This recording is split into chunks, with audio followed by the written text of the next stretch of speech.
Alright, y'all, I'm still in my pajamas. Excuse me for that. It's pretty early in the morning. That's something I like to do with this, is I like to start it early. But just one of the things, the longer it cooks, the better it's going to get. Got my little fancy chef squirty bottle of oil. Just going to oil this. I didn't like my good cast iron. I actually don't own a cast iron pot. I need one. I ain't got one, though. See that deer meat? It's still froze. That thing of hamburger. And there ain't a thing wrong with that. This is an easy recipe. The way that works, you can put it in there froze. Ain't gonna hurt it. And here, I got a sizzle going. I'm gonna let it brown a little bit. I'm just gonna use some Cajun. I buy Louisiana Fish Fry brand. For my money, that's just what's good. Tony Chachere's is good. I haven't tried Cajun two-step just because it's a little rich for my blood. I also have my fancy peppercorn grinder. I set it on medium. I like that coarse black pepper. And I'll season this to go as I go along. It's the kind of thing you do to taste. Not all of this goes in here at the same time. But what this is a really good thing to do to use up vegetables that you have in the refrigerator or whatever. I forgot to get my onion out.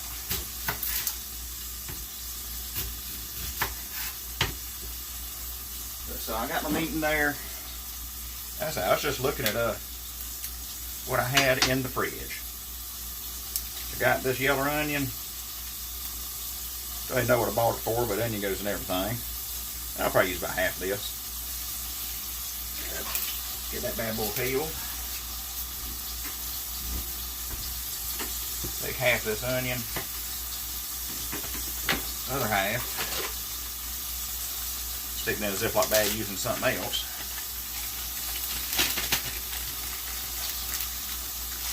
Get that in the refrigerator. I was just looking at what I had in the fridge. So I got my probably about a pound and a half of ground venison in there. And I'll just kind of rough chop this onion.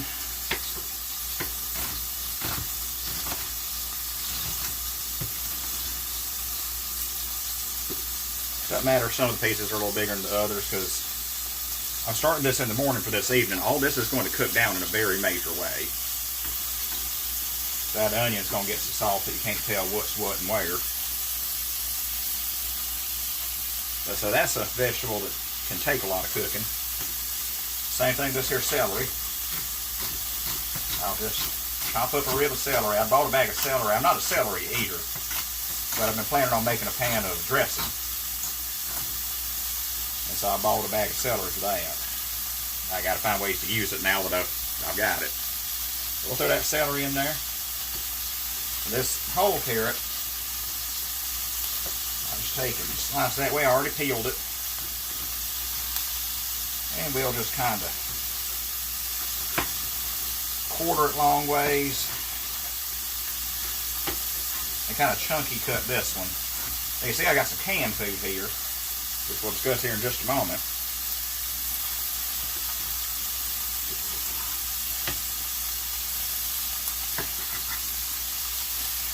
Again, all these cans ain't going to go in at the same time. Got a little bit of a tomato where we had a burger the other night. I'll just chunk him up. And chunk him in there. Right around that little stem on this one. As you can see, I finally got a new tripod.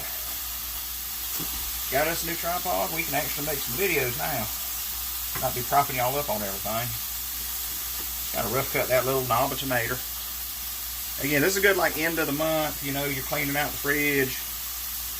Yeah, this uses up stuff pretty good.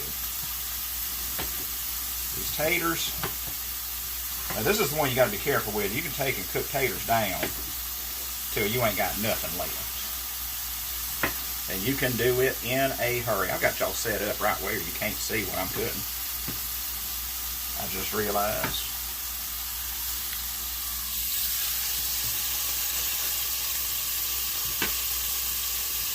But I'll just take these taters and I'll cut them a little bit chunky. I'll tell you why here in a moment. Part of the reason being that, yes, it's going to, you want to cook this pretty low and slow after you get everything in there. And even then, everything ain't going in at the same time.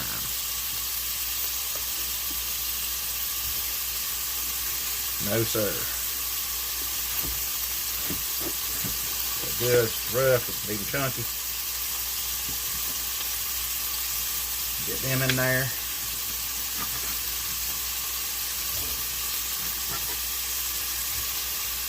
Grab me a spoon some strip. That'll do. And just kind of move this around in here a little bit. Get it all coated in the oil and the seasoning. So it's smelling pretty darn good. As you see, we got a pot full already. So now, corn will break down pretty easy. You don't want to cook this corn all day. So this is going in more towards the end. And I have a can of veg-all mixed vegetables. It says 7 different types of vegetables. It's got like corn, green beans, butter beans, carrots, onions, celery, taters, all kinds of stuff in it. This is very much cooked down to this can already too, so this ain't going in there until later. This big old can of tomatoes is. After I show y'all this, if y'all don't know how to use one, I don't have an electric can opener. I don't even have a crank can opener. I use an old P38. I keep one in my kitchen. I keep one in my wallet too, just in case. But all you do with that is you hook that little thing right there over the edge of that can, right like that, and you just rock it back and forth.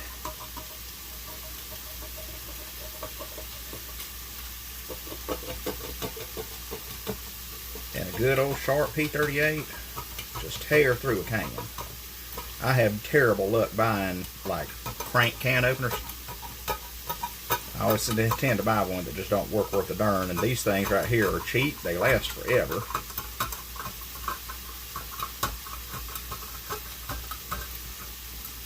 You can see it just tore through that big old mater can right there. I will say my mother has one I give her. She loves it. Mine's a little bit newer than hers is. She's used hers for a long time. She used mine the other day and she was like, good Lord, I didn't realize how dull mine had got. So, this whole big old can of tomatoes. We like a lot of tomatoes in our soup. And, if you haven't tried these, they'll change your life. It's Consmate Tomato Chicken Bouillon Cubes. Or you buy these in the Mexican section. Let me tell you, I like me some stuff in the Mexican section. That's where I got my corn too. I buy some stuff from the Mexican section. A lot of it's really good stuff. A lot of the times it's like that. That's one that bothers me is Knorr brand bouillon cubes, like just the chicken or beef or whatever. The Knorr brand stuff, when you buy it at the Mexican section, it's the same thing, but just cheaper. Just because it says it in Spanish, I guess. That's bizarre to me, but I buy it from the Mexican section. Chicken tomato bouillon cube in there. Those things change your life. Then I'll just take and get some old sink water and start adding it to it. Get this pot filled up. And it don't take a whole lot of liquid when you get that big old can of tomatoes in there. You want to get it filled most of the way up to the top. And you know, we'll get that bouillon cube pushed down in there, and you'll just get this up to a simmer. That chunk of deer meat in there still froze.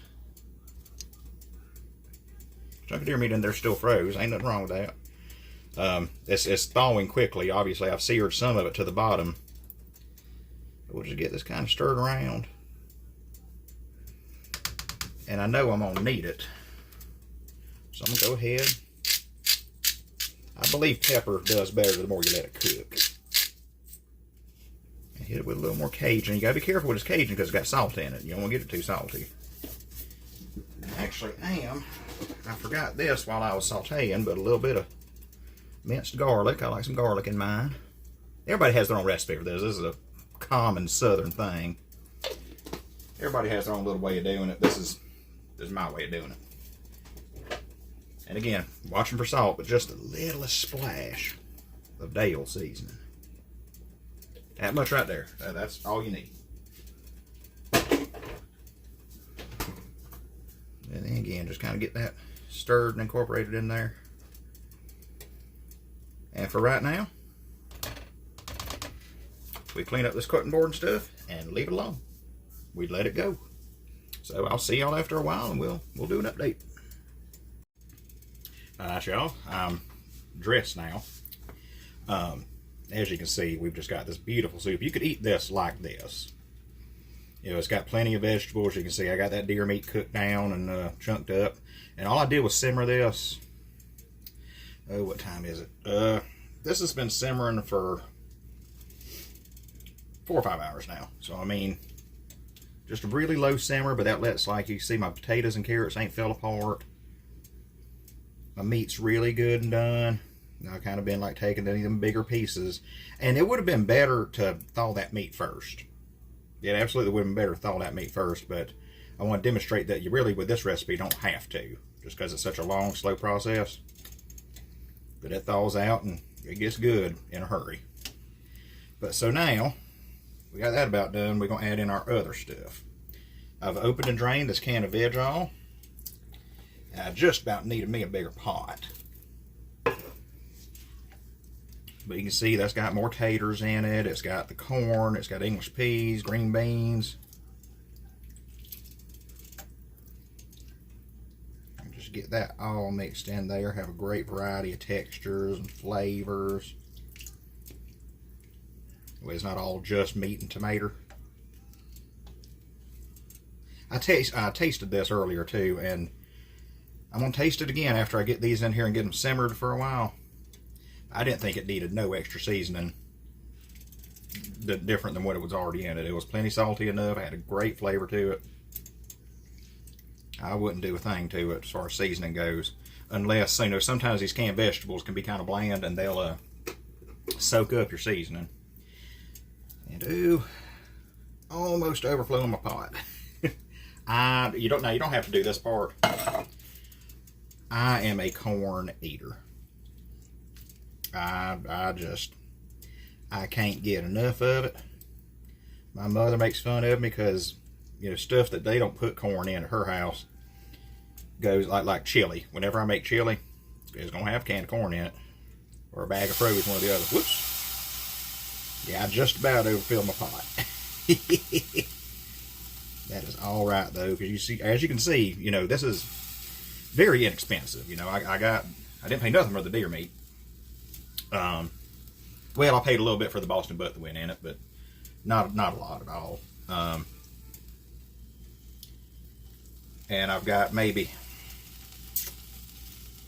$2 in canned vegetables, 1 bouillon cube out of a pack of 8 that cost 98 cents, my seasonings, and then just leftover vegetables. I mean, like really vegetables that, like, if I didn't stick them in here, they might have gone to the trash. You're just using them up. As you can see, we have got a pot of really hearty soup right here. So we're going to take and let this simmer down some. Maybe boil some of that liquid out. I'll turn it up just a little bit. But we will be back with serving it here real soon. Alright, y'all, it's this evening. It is supper time. Got me a big old mug I'm going to use for mine. Gonna get her stirred up, and it is just lovely. It's thick. It's good after a long day. We've been outside. We've been fixing up container planters for the winter garden. We're gonna get us some we're probably gonna do some collards, maybe some turnips, maybe some onions. I'm not sure about that. And you see, I've got hooked on these Asian soup spoons. They're just better. But as you can see, y'all, it's just this thick, gorgeous, hearty meal. You can eat this with crackers.